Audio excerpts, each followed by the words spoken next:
আসসালামু আলাইকুম প্রিয় দর্শক সবাই কেমন আছেন। চলে আসলাম আগামীকাল 14 জুন রবিবার 2026 এই মুহূর্তে পাওয়া মেঘ বৃষ্টি, কালবৈশাখী, শিলাবৃষ্টি, ঘূর্ণিঝড় এবং ভারী বৃষ্টিপাতের আবহাওয়ার সংবাদ নিয়ে।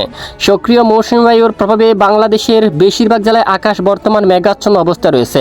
আগামী 20 তারিখের পরে বাংলার আবহাওয়ায় আসতে পারে বিরাট বড় পরিবর্তন। বঙ্গোপসাগর বুকে তৈরি হতে পারে মৌসুমী লঘুচাপ, যার প্রভাবে উত্তাল থাকতে পারে বঙ্গোপসাগর। উপকূলবর্তী জেলাগুলোর পর ঘন্টায় 50 কিলোমিটার বেগে দমকা জোড়া হওয়ার সতর্কতা রয়েছে। পাশাপাশি খুলনা, বরিশাল ও চট্টগ্রাম বিভাগের বেশিরভাগ জেলায় মাঝারি থেকে ভারী বৃষ্টিপাতের প্রবল সম্ভাবনা রয়েছে। আজ রাতের মধ্যে বাংলার আকাশে সক্রিয় হয়েছে উঠেছে মেঘবৃষ্টি, যার কারণে বেশ কিছু এলাকায় শুরু হতে পারে বর্ষার মুষলধারে ভারী বৃষ্টিপাত। প্রিয় দর্শক, আজ এবং আগামীকাল আগামী 24 থেকে 48 ঘন্টায় কেমন থাকতে পারে বাংলাদেশের 8 বিভাগের 64 জেলার আবহাওয়া, কোন কোন জেলাগুলোর উপর হতে পারে ভারী বৃষ্টি এবং কোন কোন জেলায় আঘাত আনতে পারে কালবৈশাখী ঝড়, তা জানিয়ে দেব ভিডিওটির মাধ্যমে।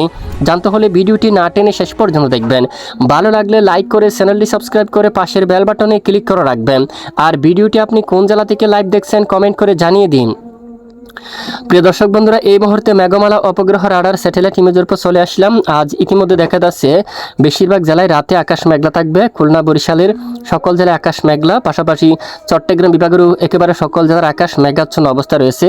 রাজধানী ঢাকা বিভাগের আকাশ মেঘলা, সঙ্গে কুমিল্লা বা আশেপাশে অঞ্চলে বজ্রসহ হালকা বৃষ্টিপাত হতে পারে বিক্ষিপ্ত আকারে। এছাড়া নাসিরনগর, ব্রাহ্মণবাড়িয়া, আগরতলা, তারপর এদিকে কাটিয়াদি, কাপাসিয়া, বাঁশটাইল সহ এদিকে ময়মনসিংহ এবং মাদান সহ বেশ কিছু এলাকায় বৃষ্টিপাত হতে পারে।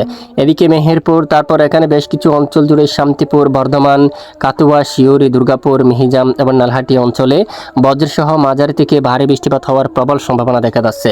এদিকে রাজশাহী বিভাগের উত্তরাঞ্চলে বিশেষ করে মহদেবপুর, বগুড়া, সিংড়া, এখানে বিশেষ করে বালুরঘাট, ঘোড়ারঘাট, তারপর রংপুর, গাইবান্ধা, দিনাজপুর, এখানেও বেশ কিছু এলাকায় মাঝারি থেকে বজ্রবিদ্যুৎ সহ বৃষ্টিপাত হতে পারে।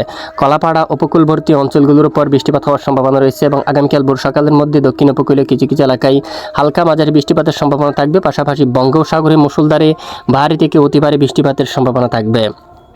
এরপরে আমরা চলে যাব আগামীকালের আবহাওয়ার আপডেটে। আগামীকাল রবিবার 14 জুন কেমন থাকতে পারে সমগ্র বাংলার আবহাওয়ার পরিস্থিতি। দেখা যাচ্ছে আগামীকালও সারা দেশের বেশ কিছু এলাকায় আকাশ প্রায় মেঘলা থাকতে পারে। খুলনা, বরিশাল এদিকে আকাশ একদম মেঘলা থাকতে পারে। লালমোহন, মতিরহাট, ফরিদগঞ্জ আকাশ মেঘলা থাকবে। সেনবাগ, কুমিল্লা, আমরাপুর এবং পরিচিত উপজেলা চট্টগ্রাম, চন্দ্বীপ, হাতিয়া, তারপর এদিকে কুতুবদিয়া সহ বেশ কিছু এলাকায় আকাশ একদম মেঘলার সঙ্গে বেশ কিছু এলাকায় বজ্রসহ হালকা থেকে মাঝারি ধরনের বৃষ্টিপাত হওয়ার সম্ভাবনা থাকবে। এরপরে সোমবার 15 জুন নাগাদ দেশের বেশিরভাগ জেলায় আকাশ মেঘলা থাকতে পারে। বৃষ্টির পরিমাণ অনেকটাই কম থাকবে, তবে দেশের বিভিন্ন অঞ্চলে বিক্ষিপ্ত আকারে বৃষ্টিপাত চলমান থাকতে পারে। দেশের উত্তর পূর্ব সিলেট বিভাগের অধিকাংশ এলাকায় বজ্রসহ মাঝারি থেকে একেবারে ভারী বৃষ্টিপাত হওয়ার সম্ভাবনা থাকবে। প্রিয় দর্শক, এই হচ্ছে আজকের আবহাওয়ার বিস্তারিত আপডেট। এতক্ষণ আমাদের সাথে থাকার জন্য অসংখ্য ধন্যবাদ।